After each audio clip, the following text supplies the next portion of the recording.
Hello, History 102 students. Professor Eric Martin, Lewis Clark State College here.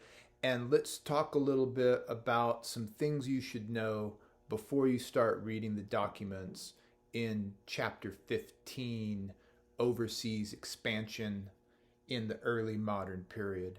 And the chapter is really looking at the changes that are occurring during the 15th century, so the 1400s. And one of the things that you have going on is you have the Ming Empire in China flexing some muscles throughout the Indian Ocean. So there's that Chinese expansion throughout the Indian Ocean into India, into East Africa. Then you also have, in the later part of the 15th century, the Portuguese expanding around Africa, also into the Indian Ocean. And so you have these two different looks at what's going on in the Indian Ocean, one from the Chinese point of view and one from the Portuguese point of view. And then we also have the Spanish towards the end of the 15th century, expanding across the Atlantic and into the Americas. So we got something going on here during the 15th century, right, that we need to explain. And the later part of the 15th century is usually used as the marker to call it the early modern period, a new historical era. Now, the documents, it might be best to think about the documents in two different sections, and maybe we should deal with them on two different days. I don't know if we're going to, but let me just kind of lay them out because I think you should read them in two different waves, okay? You should probably read documents 1, 2, and 3 together, and then take a break and read documents 4 and 5 together. So let's talk about what these things get into, and also what we're supposed to be looking for. Now, one of the things that the book does, and one of the reasons I really like this book, is because it has each chapter attempts to address a different historical concept. The historical concept for this particular chapter is looking at primary sources and secondary sources. And we have already talked about the differences between primary sources and secondary sources. So I want you to practice identifying them with this chapter. And then when in doubt, in terms of the questions that you're supposed to be asking any particular document, this book makes it really easy for you because they write them on the inside cover.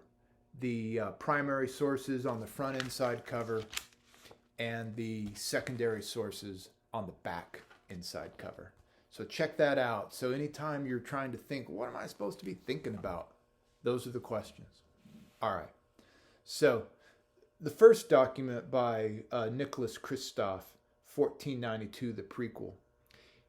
It is a New York Times piece. It's really easy to read. And he is describing the voyages of the Chinese admiral Jing He throughout the Indian Ocean. And these voyages are really, really interesting. So as you're reading that, just kind of follow along with the story.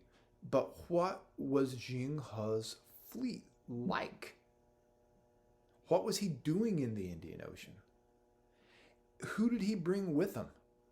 What do you think it might have looked like? That's what you want to think about while you're reading this. So he's given us the story of Jing He and what happens in the Indian Ocean. And then the next two documents, document number 2 and document number 3, they both take place in the same place in Calcutta, but they take place, something like 50 years apart. The first document by Mahan, he is somebody who is on one of Jing He's voyages. So this is a primary source. They're both primary sources, and they're a little trickier to read. So spend a little bit more time, go through them a little slower. They weren't written for me and you. we're using them to see what we can learn about the past, but they weren't intended for us. And with the Mao Han piece, he is on Jinghao's voyage, and he is describing what Calicut is like. So just go through the questions on the inside cover. Also, at the beginning of every document, there's some guiding questions, for you to look at. But the big thing with this one is, what are the things he's interested in? What kind of things does he actually tell us about?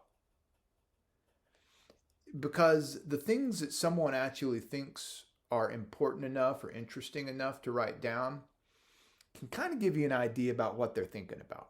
All right. So what does Mao Han say about Calcutta? What's he interested in? And then document number 3 is a very similar document. It's a document by one of the members of Vasco da Gama's crew when they show up in the same place in Calcutta 50 years later. What kind of things are they interested in? What kind of things do they write down? Now, there's a little bit more of a narrative, a little bit more of a story they're telling. But once you lay out those 2 primary sources, what the sailors on Jinghe's ship are thinking about and what the sailors on Da Gama's ship are thinking about, then you got something interesting to kind of compare and get some ideas about, maybe comparative motivations for the Chinese expeditions and the Portuguese expeditions. It gives us something to think about. That is part number 1.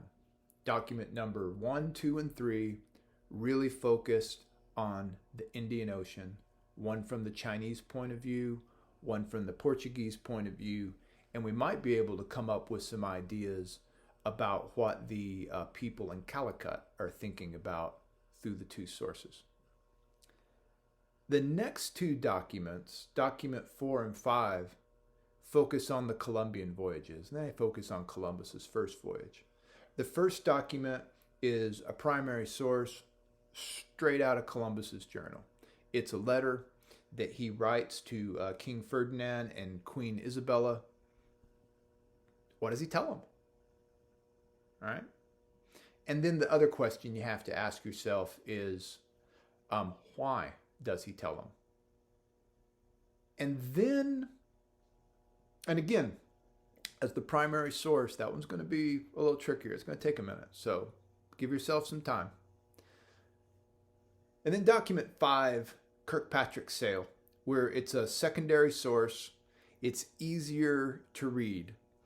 He definitely has a bit of an axe to grind, which sometimes is cool because it just kind of, gives you momentum on the ride. But what is his axe, I guess, is the thing you want to think about. He has a very particular view of Columbus. And the question is, for you anyway, what is that view of Columbus? And after having read the primary source, is he wrong? Right? So this is your opportunity to compare the secondary source, and then you have the data that he took it from. And that's what we'll do. We'll work with these sources.